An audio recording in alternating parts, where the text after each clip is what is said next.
What's up, everybody, and welcome to ITG Daily, the show that brings you the hottest in gaming news. I'm Drew Bosley. You can find me on Twitter at ArtisticGamer28. That's the one, the only Scott Savage. You can find him on Twitter at Savage. Scott, happy Monday, buddy. What's going on? I have to mention a few things, actually. I tried to do my own intro, and it was no good. You really have it nailed down. But that was over. I have to make a little shout out here. That was over on the Northern Nerdcast. We did a podcast on Friday starring the David Hayter, the voice. That's awesome. Oh, that was a little bit of a life goal checked off there, and I'm still glowing. So I had to get that out of the way. That's fantastic, man. Congrats on you. I was disappointed I could not make it. Most of you know by now I have Metal Gear tattooed on my arm, so it would have been real nice to have been there to be a part of that. But either way, Scott had us covered, obviously, over at Northern. Time goes on. You'll have a chance again. Oh, we'll see what happens, right? You never know. Maybe we'll just run into him in Toronto. we gotta have a beer with him. Yeah, that's right. It'd be even better. Oh man, yeah, that's cool. I haven't checked out the podcast yet. Definitely need to go do that. Northern Nerdcast, go check him out and see how the interview went, because I'll be diving in here shortly. He's just been kind of wrapped up over the weekend and things getting busy. How was your weekend, man? Oh, it was great. I think I'm riding the success of Friday still, but I jumped into some work. I have just very short hours, so it was mostly just hanging out, playing games. Nothing wrong with that. And we can be gaming over on twitch.tv/the official ITG, as well as YouTube at ITG Reviews. Scott, but if they can't join us live, they can hit us up later inside the game.ca, podcast services, and TV streaming networks around the globe. Coming up on today's show, Cory Barlog can't say much, however, but he did say God of War is still coming in 2022. Oh man! Oh man! The world is writhing. Oh wow! Stray is at the top of everyone's wish list on Steam, and Ubisoft is shutting down Assassin's Creed servers. Man, it's been a long time since it's been on those servers, because they haven't put out a multiplayer game in decades, Scott.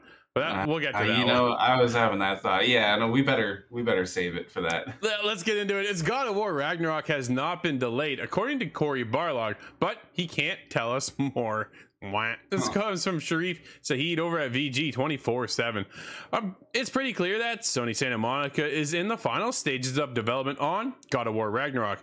Everyone can sense it's close, just not how close. Well, according to studio creative director Cory Barlog, the game will be released this year.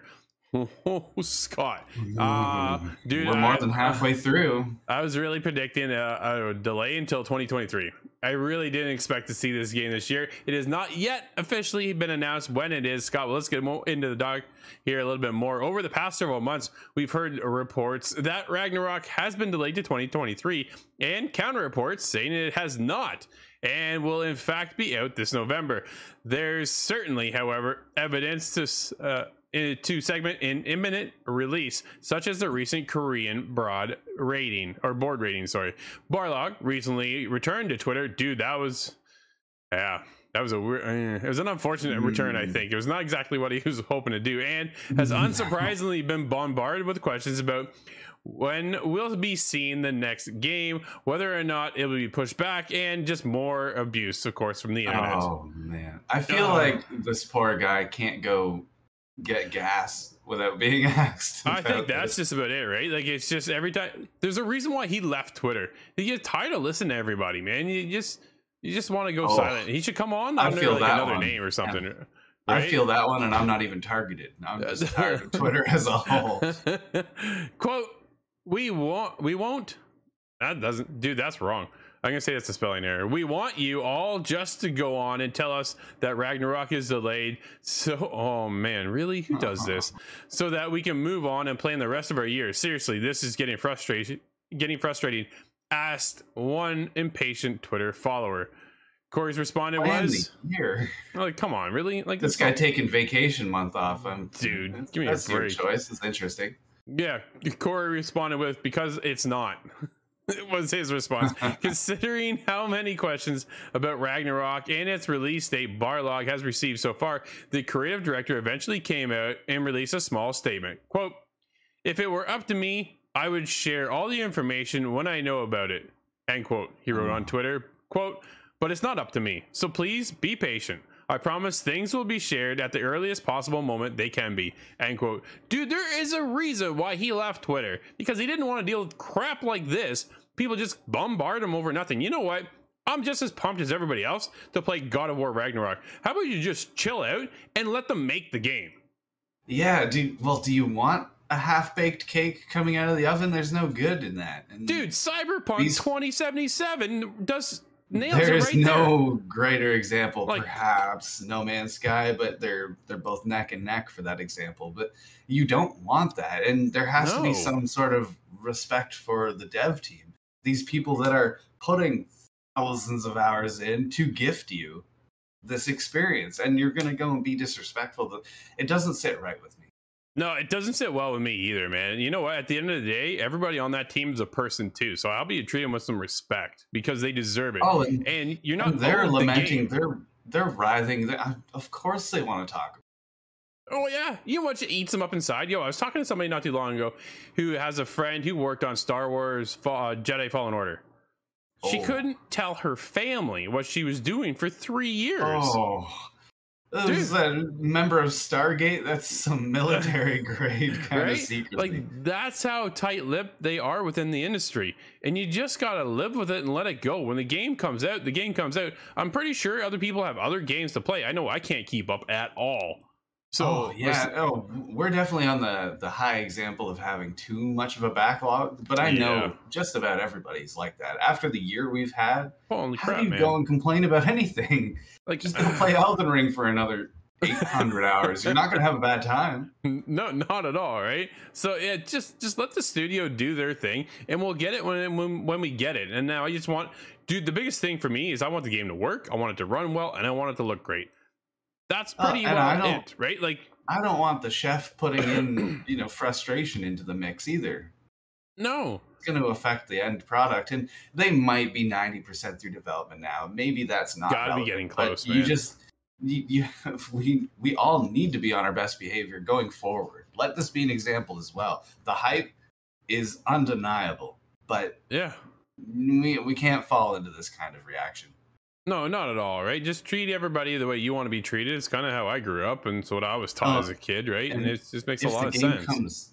Save your frustration for if the game comes out. Direct your anger towards, I don't want to say Halo 343, nothing like that, but just somebody who is more dropped the ball, made the fumble, not before the throw even comes. Like, wait to Battlefield, criticize. I'm looking at you. Yeah, wait to criticize. Well, that's another prime example, right? You want to talk about games that come out too soon? Battlefield 2042, Cyberpunk 2077, No Man's Sky. Both cases needed more than a year. Like, there's so many games that come out and they don't work, and then everybody uproars even more, right? So if you keep on the developers, they just push out the game, it's not done, then what are you going to do? You're going to go back to them and complain again. That's not what anybody wants. We know when we hold Sony and Santa Monica to such a high standard, and so do they. They, as the team, hold themselves to that pedigree as well. So they want to make sure what they ship is completely polished. Dude, when you get a Mario game, it's done, and it is good, and it is solid, and that is it. No different here. And every video game developer across the world likely met up in the boardroom and discussed what happened to CD Projekt Red. Absolutely. How did that fumble the ball? None of them want to repeat that. And this is just adding pressure to, is that the only option? It's just so uncomfortable. Yeah, and it just doesn't need to be, right? That's the thing. How about we just enjoy the fandom of what the games could be, game will be, and enjoy what God of War was in 2018. If it's anything like that, dude, we're gonna have a fantastic game. I know, I can't wait. I am more shocked, honestly, that it is coming this year, Scott. I was honestly expecting a 2023 release. Now we have Horizon Forbidden West and God of War all in the same year. Like, man, what could a Sony fan ask for? Like, there isn't much more, man. Like, let's be honest. What do you get next year then? Spider-Man? Do we even get Wolverine? I think it's a little too early. We talked about that one last week a little bit, but oh man, there's just so many. Unless they sneak in a Jack and Daxter before the end of the year. I mean, how much better can it get? That's I tweeted at my buddy Woot from one of our PR contacts. He finally got his Dragon Dogma 2, and I'm like, hey, if he can do it, when can I get my Jack's game? So I could use a Jack game. We're long overdue, but we know I can't see Naughty Dog really working on it, man. I really just don't see it. Maybe they push it off to Sony Bend. I don't think they're working on it either because they're working on a new IP, Scott. But what everybody working towards next is Stray, as it claws its way into the top spot on Steam Wishlist, taking over the day before. Have you seen that one, Scott? No, I remember seeing some trailers for the day before, but I didn't really notice a splash when it came out. I'm not saying anything about the quality. I'm not aware. Yeah, no, it's not out yet. It's still in development, but it's on a lot of people's radar because it looks really cool. It comes from Osin over at VG247. Stray has taken over the day before as the most wish-listed game on Steam, following on from controversy involving the latter using unpaid volunteers.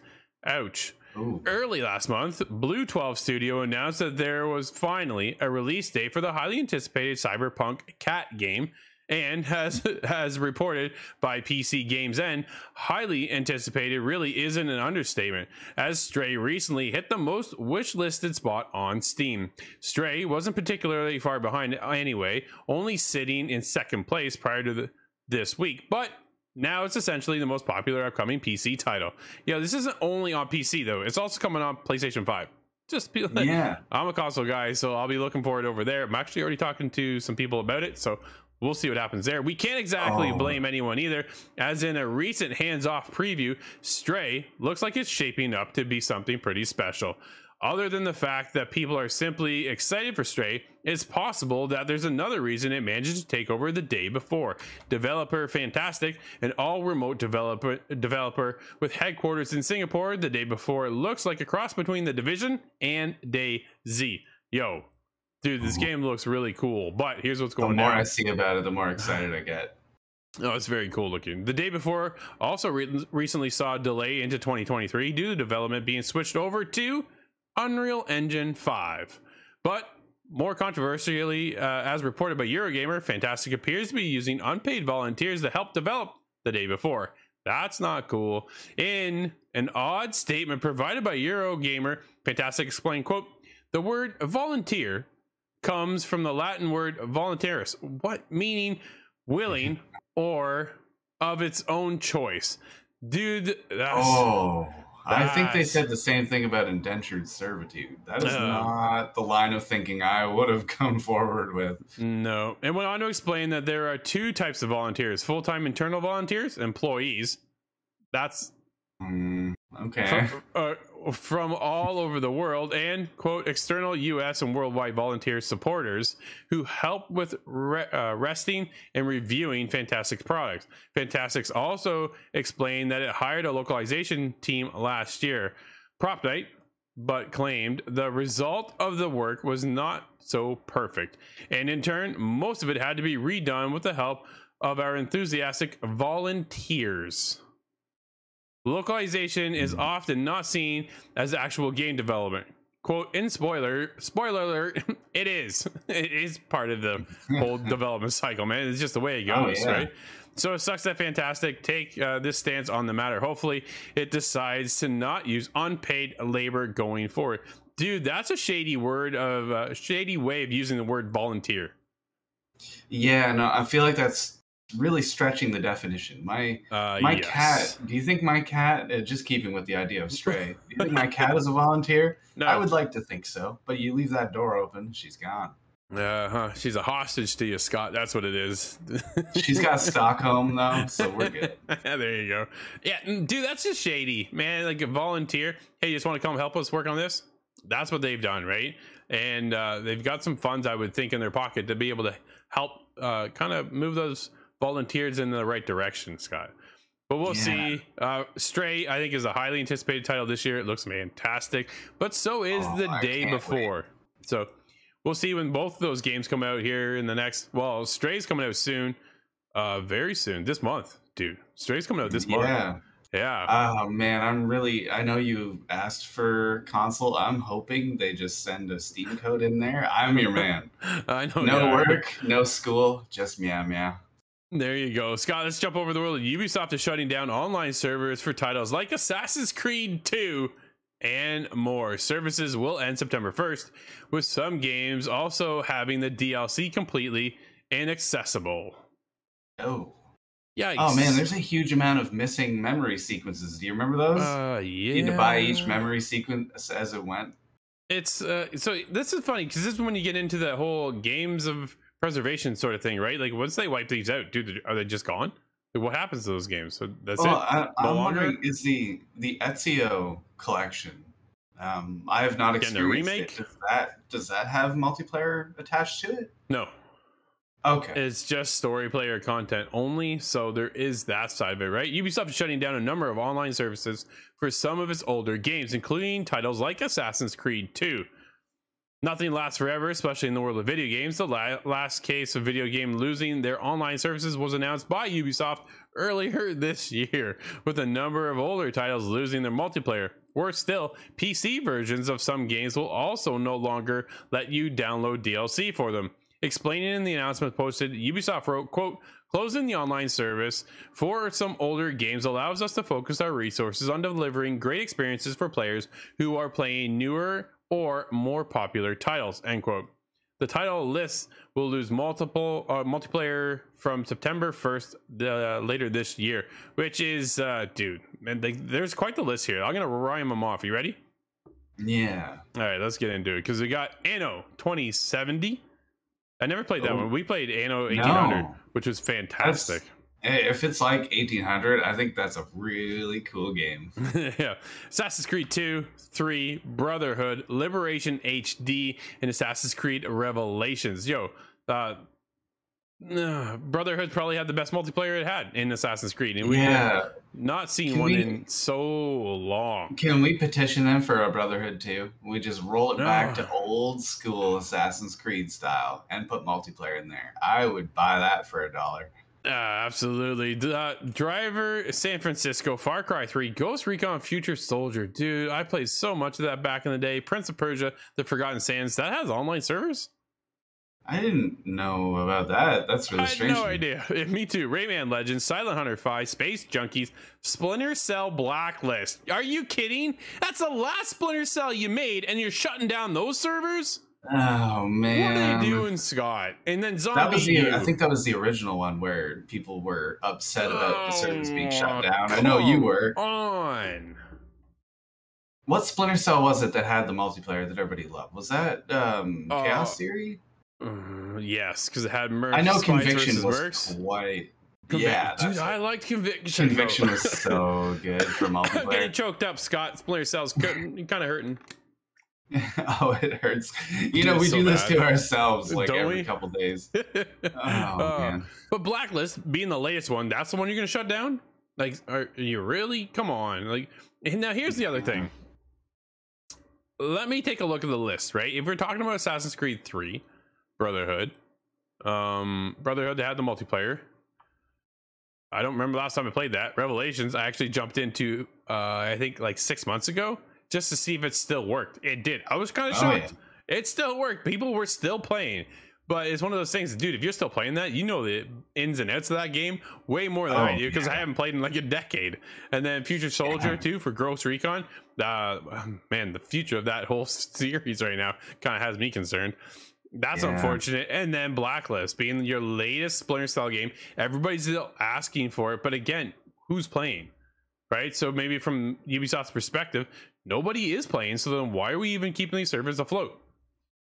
It makes sense in that way, and it is the natural life cycle. You can't keep these games open forever. And no, we're only aware of that now because of the amount of online connectivity. You know, that would have happened back in N64 had that been online.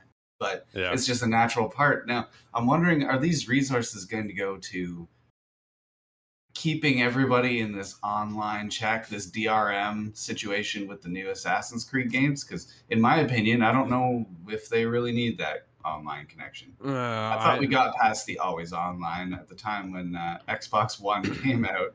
Yeah, no, I think we're definitely past that. I think they're getting ready for whatever Skull and Bones has lined up, their next Assassin's Creed, right? They got to allocate those servers to other functions now moving forward to keep the company alive, I think is the other thing, right? From a business perspective, I think it makes sense. From a fan's perspective, if you're still playing that game, that sucks.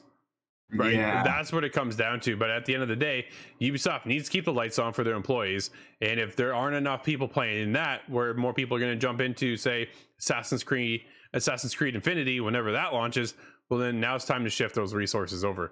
And so they can kind of make sure that those servers are up and running, because that's supposed to be some massive online connected world for Assassin's Creed, which is going to be a brand new model for it. I'm very interested, but very nervous at the same time. Yeah, I'm hoping they follow kind of a model like Crackdown, the original Crackdown. Did you play that one? Because it had lots of gang kind of leaders, but you would just stumble upon them. You'd walk in and like, oh, this is a fortress of some sort.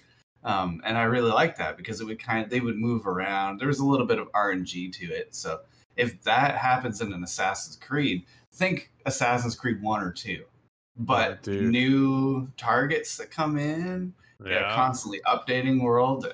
You could keep me for a very long time that way. Well, that's just it. They introduce like events within Assassin's Creed right now, right? So it's constantly changing here or there, and they're introducing new stuff. But they could do that with Infinity, bring in like new targets constantly and stuff. But at the same time, how do you make it so it's varied? You don't want to fall in the same trap of, I'm doing this again. Marvel's Avengers, prime example, right? So much of it over and over and over again. There's no new content. Dude, they're launching a new hero. Nobody cares because it's still the same content. Like, it doesn't change anything. Yeah, you're introducing a new character, Thor's counterpart, which is great and all, but who is Jane Foster? Jane Foster. Oh, okay. I was thinking another along the lines of the Pantheon. Yeah, no, yeah, it's another Thor character, dude. That's like we already have a Thor character. Why don't you give us somebody new?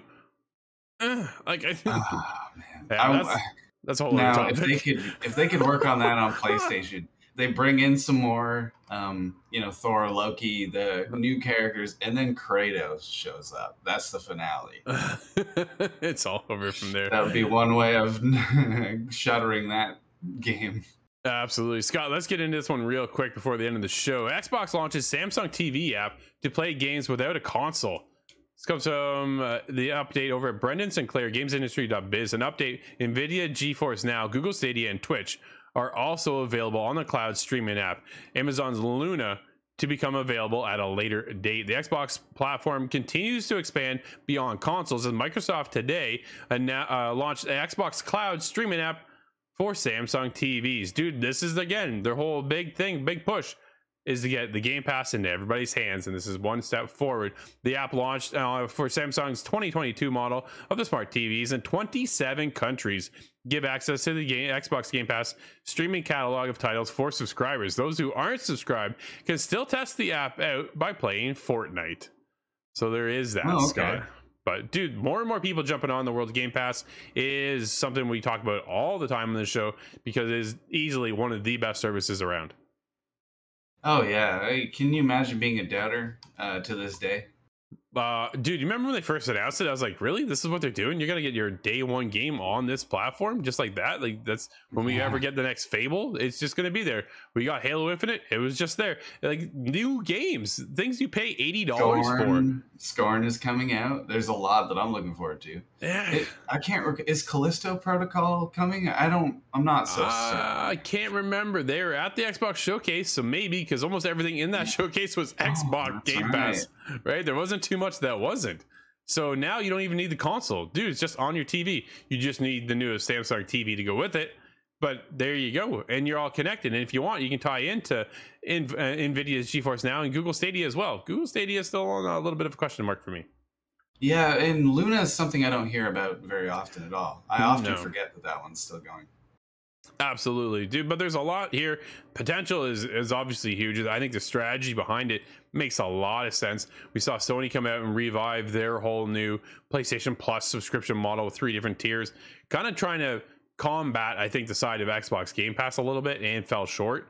I think it's a good service, but it's just not still what Xbox Game Pass is for gamers in today's day and age, Scott. But just like that, Play Pass. I'm still holding to that. They're still there, right? Well, Scott, this is going to wrap up today's show. Everyone, thank you so much for hanging out with us. And as always, you can catch us live over on twitch.tv/the official ITG, as well as YouTube at ITG Reviews. But if you can't join us live, hit us up later inside the game.ca, podcast services and TV streaming networks around the globe. And Happy July 4th to all of our American friends. Until tomorrow, I'm Drew, that's Scott. We'll see you inside the game.